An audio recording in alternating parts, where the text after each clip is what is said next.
Mesdames et messieurs, bonjour, bienvenue au Tech Lab en cette seconde journée du InCyber Forum.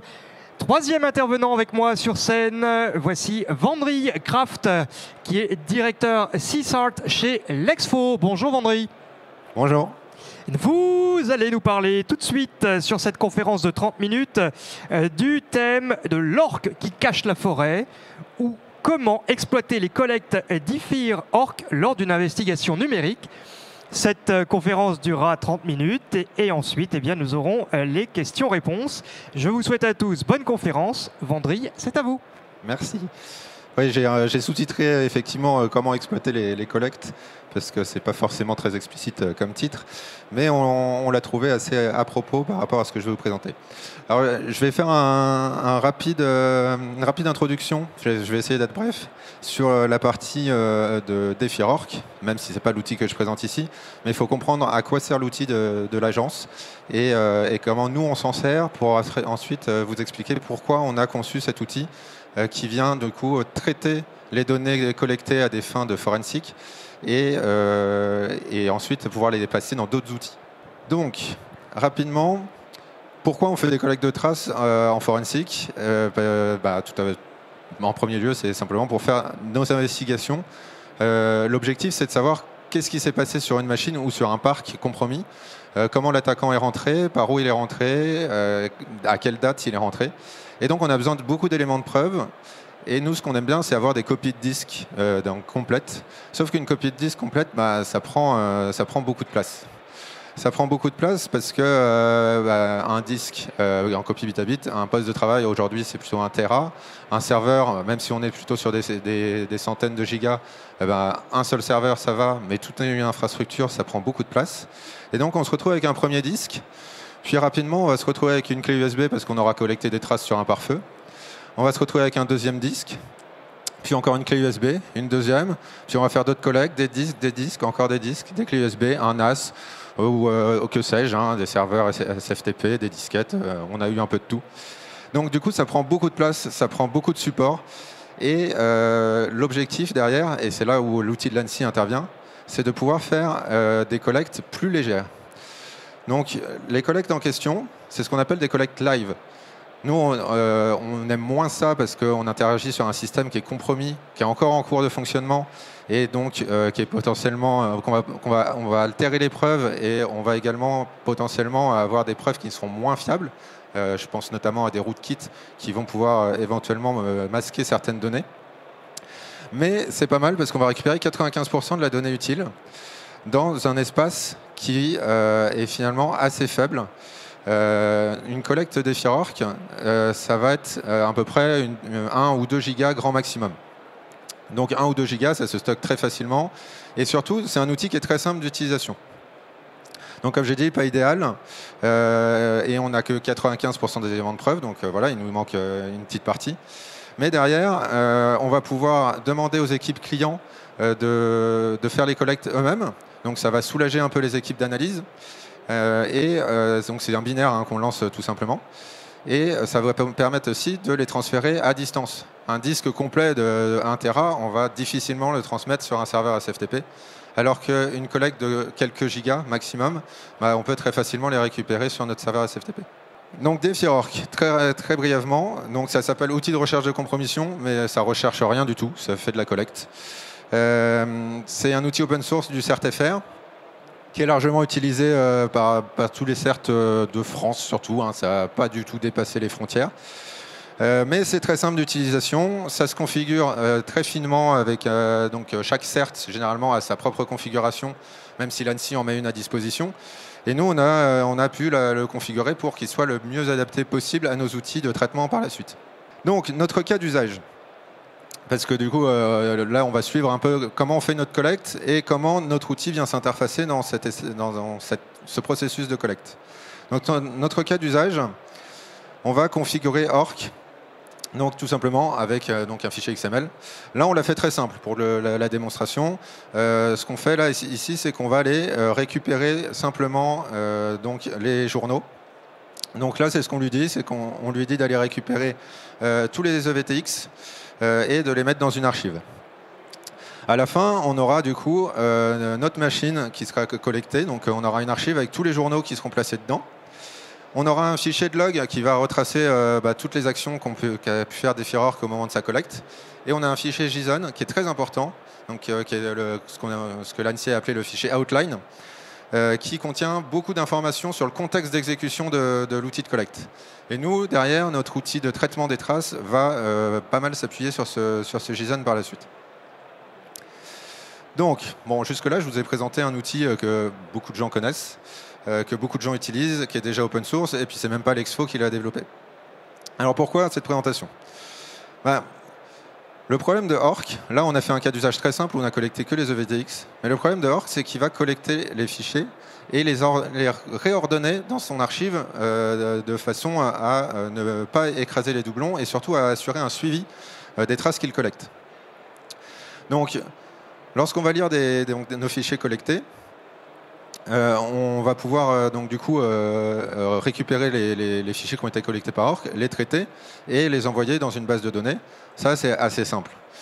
Maintenant, imaginez, là on a collecté que les EVTX, imaginez qu'on collecte aussi des registres. On va collecter des informations sur le système de fichiers, la MFT, on va collecter l'historique web, les favoris, pas mal de choses au niveau des répertoires utilisateurs. Toutes ces choses-là, là on a pris l'exemple d'une machine, mais on va le récupérer sur un parc entier. Et donc très vite, ça va être le bazar. Et donc, pour passer à l'échelle, il va falloir qu'on construise une timeline avec tous ces éléments-là. On ne va pas pouvoir passer dans chaque fichier, analyser tout ce qui s'est passé sur la machine ou voir tout sur l'infrastructure complète. Et donc c'est là qu'on a une nouvelle approche. Nous, on utilise un outil qui est open source également, qui s'appelle Platzo. Le problème de Platzo, c'est qu'il est fait pour prendre idéalement un disque brut ou des données qui ont été copiées d'un système, mais pas forcément une collecte Orc qui va réordonner un petit peu les fichiers. Donc, comme c'est pas idéal, on a cherché à faire quelque chose pour pré-traiter ces données avant de les envoyer dans Platzo. Donc, quelles difficultés on a rencontrées? Tout d'abord, les fichiers. Là, on a vu qu'on avait une archive avec les EVTX. En fait, c'est pas tout à fait vrai. On n'a pas une archive, on en a deux. On a une première archive qui va contenir le fichier de configuration lui-même qu'on avait déjà mis dans Orc. Et à l'intérieur, on va avoir une deuxième archive qui, elle, va contenir les EVTX et qui va contenir également un CSV avec toutes les métadonnées de ces journaux. Là, c'est pour le cas des EVTX, mais ça va être la même chose pour tous les autres artefacts. On va collecter les registres, et on aura une archive dans une archive avec les registres à l'intérieur. Les artefacts sont regroupés par famille. Donc, si jamais on décide de faire qu'une seule grosse archive de collecte, nous, c'est pas ce qu'on fait, on va créer plein de petites archives, mais on peut faire une grosse archive avec tous les deux artefacts dedans. Du coup, on aura une archive principale, et à l'intérieur, on aura une archive pour les events, une archive pour les registres, une archive pour le système de fichiers. Et ça va vite être le bazar. Donc, c'est pour ça que tout est regroupé par élément d'artefact. Donc, ce qu'on a fait au début, c'est on a fait un truc un peu bricolé. Assez sale, on va dire, on va se l'avouer. C'est une double boucle for pour décompresser les archives. On décompresse la première, puis après, toutes les autres archives, on va les décompresser. Ça, c'est pas forcément une bonne idée, et on verra par la suite, lors de nos tests, qu'on a largement amélioré le processus. L'autre problème qu'on a rencontré aussi, et que beaucoup de rencontrent quand on fait une collecte Orc, c'est que les fichiers dans notre archive, ils ressemblent à ça. Là, je vous ai mis un exemple pour les 4 VTX principaux. Ils ne s'appellent plus du tout security.vtx, system.vtx, parce que Orc va les renommer pour éviter d'écraser, si jamais il y a deux fichiers qui ont le même nom mais qui ne viennent pas du même répertoire, pour éviter que le deuxième fichier collecté vienne écraser le premier. Il va les renommer avec l'ID de la partition, le file record number, et puis un UID. Bon, dans la version qu'on a utilisée ici, qui est une vieille version de Orc, c'est un peu buggé, donc l'UID est à 0, mais un UID qui permet d'éviter d'avoir des doublons. Et il va finir par un point data, tout simplement parce que quand il va collecter des exécutables, si l'exécutable est malveillant, c'est mieux de l'avoir en point data et qu'on ne fasse pas un misclick dessus et qu'on exécute notre malware sur notre machine d'analyse. Donc, le cahier des charges de notre outil. L'objectif, c'était d'avoir quelque chose d'adaptable, qui peut s'adapter à toutes les collectes et toutes les configurations de Orc possibles. Nous, on en a une, l'ANSI en propose une. Chaque CERT a sa propre version qui est adaptée à sa chaîne de traitement d'outils. On va pouvoir rajouter des modules après dans l'outil de collecte. Donc l'objectif, c'était d'avoir quelque chose le plus adaptable possible.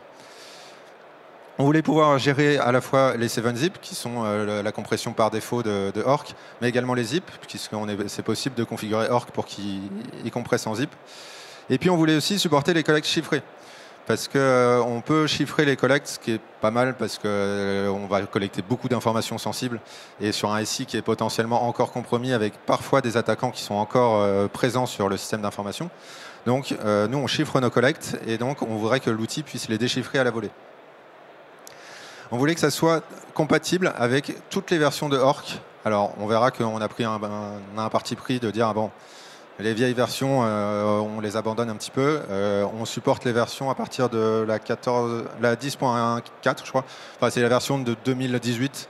On se dit que, voilà, si vous utilisez encore des Orc de 2018, c'est qu'il va falloir mettre à jour l'outil. Et on voulait également quelque chose qui soit assez fiable, qui puisse remonter les erreurs aux analystes lorsqu'ils vont faire de la décompression. On verra par la suite qu'on a eu pas mal d'erreurs et qu'il y a encore pas mal d'erreurs dans des collectes parce que l'implémentation de Orc embarque pas mal d'outils, pas mal de libs qui peuvent parfois obtenir des erreurs parce qu'on va avoir des systèmes d'exploitation différents. On passe quand même du 2008 à du 2022 sur des Windows 7 qui sont parfois un peu vieux, qui n'ont pas tous les KB. Donc parfois il y a des erreurs de compression, parfois il y a des erreurs de collecte.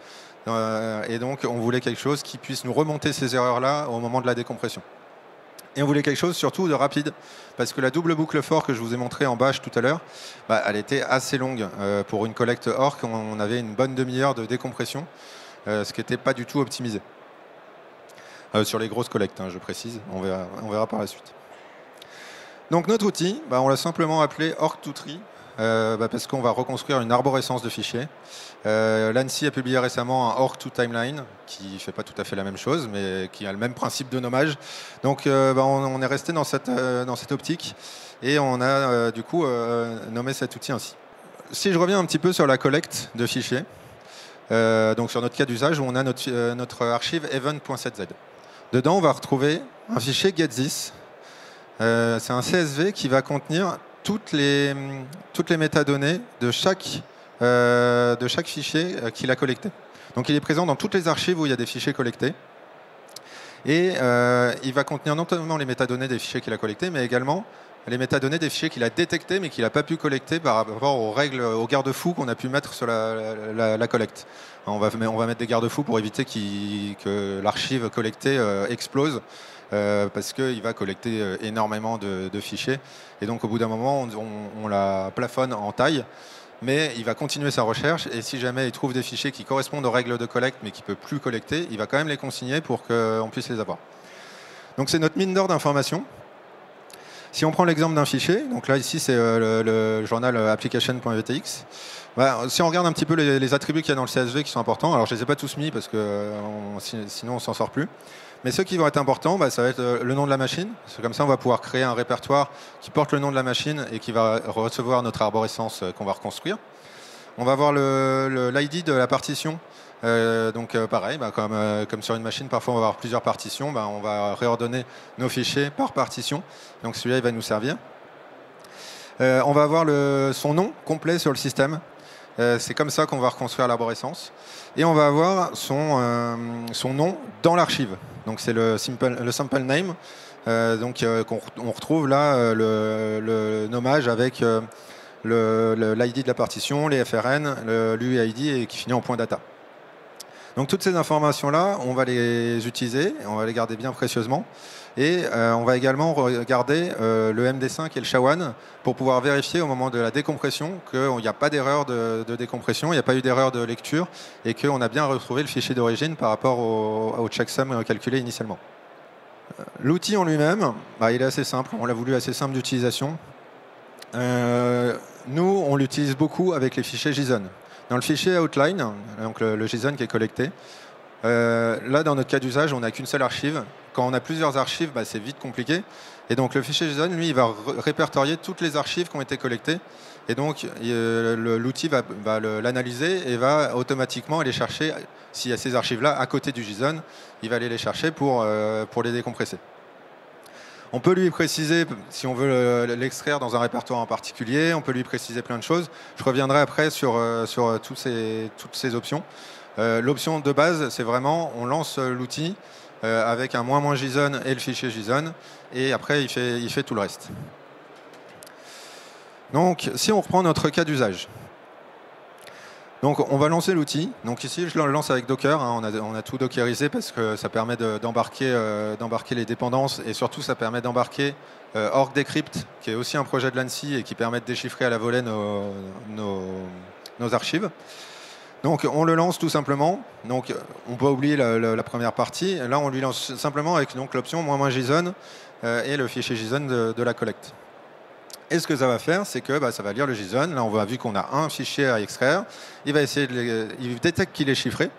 Il va essayer de le déchiffrer, sauf qu'on ne lui a pas donné de clé. Donc, il affiche une erreur, et donc du coup, rien n'est extrait. Donc, on va lui donner une clé. Au passage, j'en profite. Vous voyez qu'on peut mettre des wildcards. Nous, quand on fait des collectes org sur tout un parc, on va recevoir une dizaine, une vingtaine, une trentaine de collectes. Et donc, du coup, il y a une trentaine de fichiers JSON. Et on met simplement un étoile.json et il va tout extraire d'un coup. C'est assez pratique. Et là, dans mon cas, il n'y en avait qu'un seul. Donc, le étoile.json revient au même que de mettre le fichier en lui-même. Et donc, je précise que il y a ma clé également qu'on peut trouver, qui est dans le répertoire à côté des archives, et qui s'appelle donc org.key ici. Et donc, ce qu'il va faire, là, on reprend le même fil d'exécution, sauf que quand il va détecter que la collecte est chiffrée, il va automatiquement lancer org decrypt. Il va déchiffrer l'archive. Donc là, c'est les petits task name égale none. Donc ça, c'est l'output de org decrypt. Et ensuite, il va extraire. Et donc là, on a 151 EVTX qui ont été collectés sur notre Windows. Donc vous allez dire, il n'y a rien de très compliqué. Hein, c'est juste, on extrait tout et on ne se pose pas la question. Oui, mais là, on avait un cas d'usage où on n'avait que les journaux. Et l'objectif, ça va être de passer à l'échelle.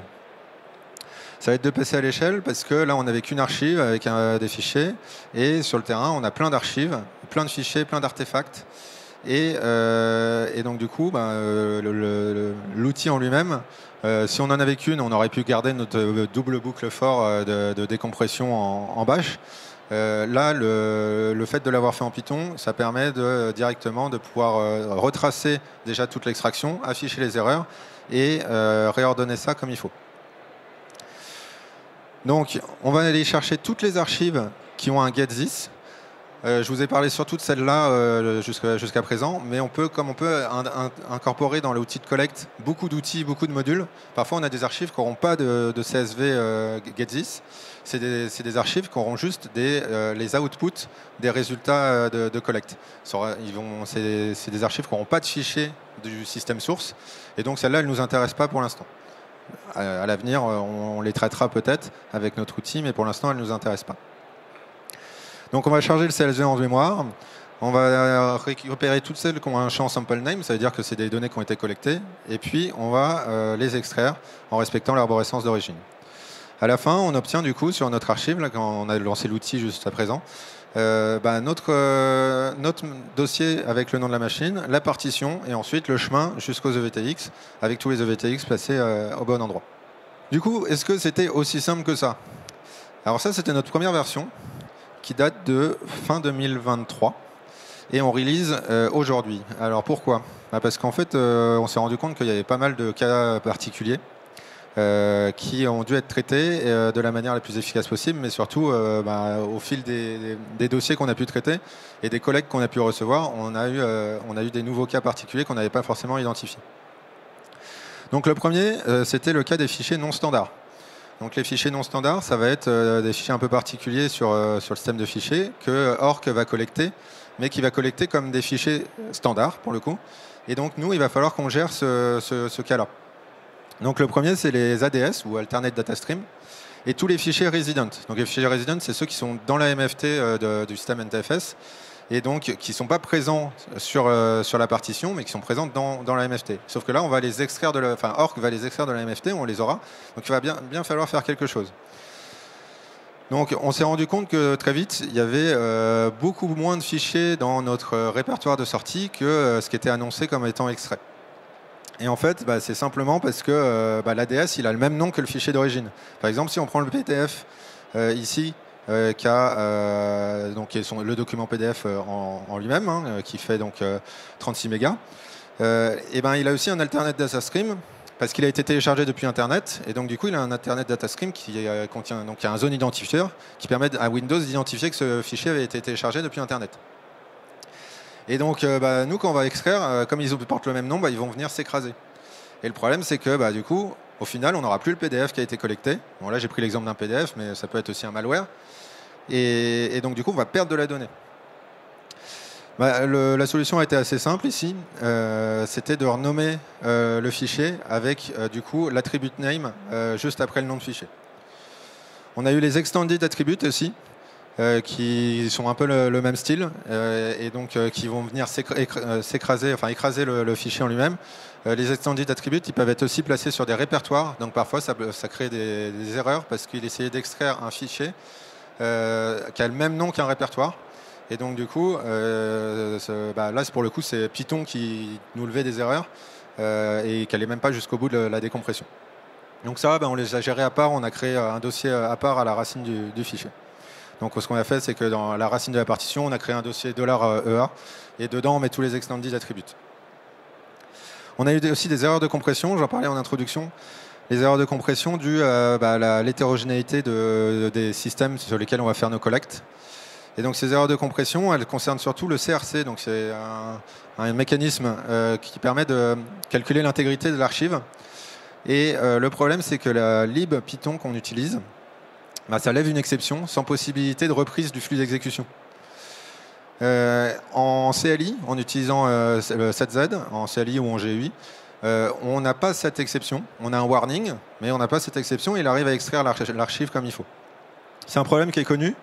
Ici, je vous ai mis donc l'issue qui a été ouvert sur le projet de la lib en question. Et je vous ai mis aussi l'issue qui était dans DeFi.org, parce qu'en fait, l'issue sur P7Z, elle est largement alimentée par le CertFR, qui est bien au courant de cette erreur-là, et qui est causée vraiment par la lib Python en elle-même. Bon, c'est assez rare, finalement. Pour l'instant, on ne l'a pas bien géré, on va dire. C'est-à-dire qu'on fait ça de manière un peu archaïque. Ce qu'on fait, c'est qu'on va appeler du coup un script bash. C'est pas très propre, désolé. Mais ça marche très bien. Le script bash, ce qu'il va faire, c'est qu'il va utiliser cette zip en CLI. Il va extraire l'archive qui a l'erreur. Il va afficher quand même dans le workflow qu'il y a quand même une erreur. Et ensuite, il va recompresser l'archive pour que l'outil puisse reprendre. Donc, qu'est-ce que ça donne ? Là, on avait un exemple de machine qui a été collectée et qui présente des erreurs. Donc, on a une archive qui s'appelle Analysis. Et le problème, c'est que ça interrompt le flux d'exécution. Donc, on n'a rien qui est zéro fichier qui sont extraits. Donc, on rajoute l'option ---- fixe CRC. Et automatiquement, quand il va rencontrer une erreur CRC, il va essayer de la corriger, donc avec le petit script bash qu'on a. Ça prend un peu de temps, donc ça ralentit un petit peu l'exécution. Et ensuite, il reprend son flux d'exécution, et là, il arrive très bien à sortir les 3500 fichiers qu'il a pu collecter. Donc, qu'est-ce que ça vaut par rapport à notre double boucle for du début ? Eh bien, notre double boucle for du début, elle était très bien, elle fonctionnait, sauf que nos fichiers, ils étaient encore nommés en point data, ils n'étaient pas ordonnés comme il fallait. Quand on cherchait un fichier en question, fallait savoir exactement quel artefact on cherchait pour aller dans telle archive, telle archive décompressée, chercher l'info, c'était un peu le bazar. Là, au moins, les analystes, ils ont l'arborescence de fichiers source, comme s'ils avaient un disque. Alors, disque incomplet, puisqu'on a 95% des éléments de preuve, mais comme s'ils avaient un disque. Et puis surtout, on a pu faire des tests depuis qu'on a commencé à concevoir l'outil. Donc, on a un jeu de données qui est assez large. Donc, on gardait des traces au moment de nos dossiers clients. On gardait des traces des outputs d'exécution pour calculer le temps qu'ils mettaient. Mais surtout, on a un lab sur lequel on fait beaucoup de collectes avec Orc pour tester nos configurations. Et donc, on a beaucoup de versions différentes, de configurations différentes. et ça a permis de faire notre jeu de test. Et qu'est-ce qu'on obtient? Eh ben, on obtient un facteur x3 pour l'amélioration. Avec notre double boucle fort, généralement, on était en moyenne autour des 10 minutes. Là, on dépasse rarement les 3 minutes. Et souvent, le temps moyen, on est plutôt sur une collecte standard, on est plutôt entre 1 et 2 minutes. Ça va quand même assez vite et nos données sont bien rangées à la fin. Et surtout, après, sur ce dossier où on va retrouver les traces, eh ben, on va pouvoir lancer Plazo directement. Et Plazo, lui, il prend ça comme un système, comme si on avait un disque qu'on avait monté. Et donc, il va analyser, il va trouver surtout tous les artefacts. Parce qu'il y a certains filtres de Plazo qui vont se baser sur l'extension. Et comme on n'avait que des points data avant, il passait à côté de certaines données. Là, on retrouve tout, on retrouve la MFT, on retrouve les journaux, on retrouve on retrouve les registres, on retrouve tous les fichiers qu'il a pu collecter, les fichiers suspects, les fichiers dans le répertoire temporaire. Et l'analyste, lui, une fois qu'il a sa timeline issue de Plazo, il sait exactement où retrouver le fichier concerné dans notre arborescence de fichiers. Donc l'outil est disponible depuis hier. Donc si vous souhaitez, il est sur le GitHub de l'Expo. Donc c'est une version 1 qui est stable, qui est bien, qui fonctionne bien et qui pour l'instant s'occupe uniquement donc, des fichiers collectés avec donc, ces fameuses archives, ces fameux CSV Get-This. Mais petit à petit, on a déjà commencé à rajouter des fonctionnalités pour traiter aussi les autres fichiers que Orc peut collecter et pouvoir les exploiter avec Plazo derrière. Pour qu'on puisse enrichir les collectes et l'analyse surtout qu'on peut en faire. Donc c'est complémentaire par rapport à d'autres outils, je pense notamment à Orc2Timeline. Et ça permet surtout vraiment de pouvoir se balader dans l'arborescence de fichiers sans problème. Voilà, donc si vous avez des questions, n'hésitez pas. Eh bien, nous allons d'abord commencer par vous applaudir. Merci Vendry. Et bravo pour cette conférence. Effectivement, il nous reste 5 minutes de temps pour les questions-réponses. Si vous souhaitez prendre la parole, levez la main et je vous passe le micro. Bonjour, Michael Annecy. Merci pour la présentation. Est-ce qu'au niveau des fichiers recréés dans l'arborescence, vous réinjectez les dates lues au niveau du getDis.csv? Alors non, c'est effectivement un point que je n'ai pas abordé. Là, toutes les dates, alors Plazo, il a un data type qui s'appelle fstat, qui va du coup récupérer les métadonnées des fichiers et qui va permettre donc d'avoir l'historique de toute l'activité sur. Alors c'est pas sur le système de fichiers parce qu'on a la MFT également en plus, mais vraiment sur les fichiers eux-mêmes. Et là, les dates, les métadonnées qu'on a. Alors nous, on fonctionne sous Linux, donc du coup déjà on a moins de métadonnées que sur un NTFS, et du coup c'est les dates de l'extraction. On a essayé de recréer un disque virtuel avec NTFS 3G. Le problème, c'est que le driver NTFS 3G, il ne permet pas de manipuler la MFT comme on veut. Donc, on n'aura pas, quand on va le passer dans Plazo, après, on n'aura pas la MFT source, la vraie MFT. C'est assez complexe. On a passé pas mal de temps dessus aussi à essayer de se dire, au lieu de juste extraire, on reconstruit un disque virtuel. On pouvait aussi éventuellement construire le disque, et là ça sous-entendait réimplémenter une partie de QEMU pour pouvoir reconstruire à partir de la MFT qui est collectée, Defier collecte la MFT. Et donc là on s'est dit pareil, c'est un travail titanesque, on ne voulait pas réinventer la roue.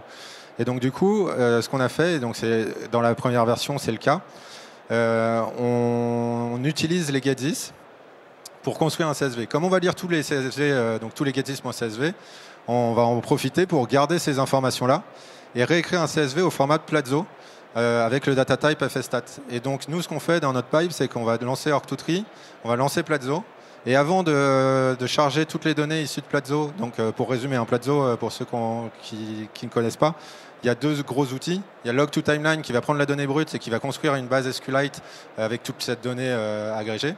Et ensuite, il y a PSort qui va prendre les données de la base SQLite et qui va construire des CSV qui seront nos timelines. Et donc nous, on vient écraser le CSV fstat avec celui qu'on a construit avec Orc2Tree. Et après, on l'envoie avec Logstash, on l'envoie dans notre base élastique.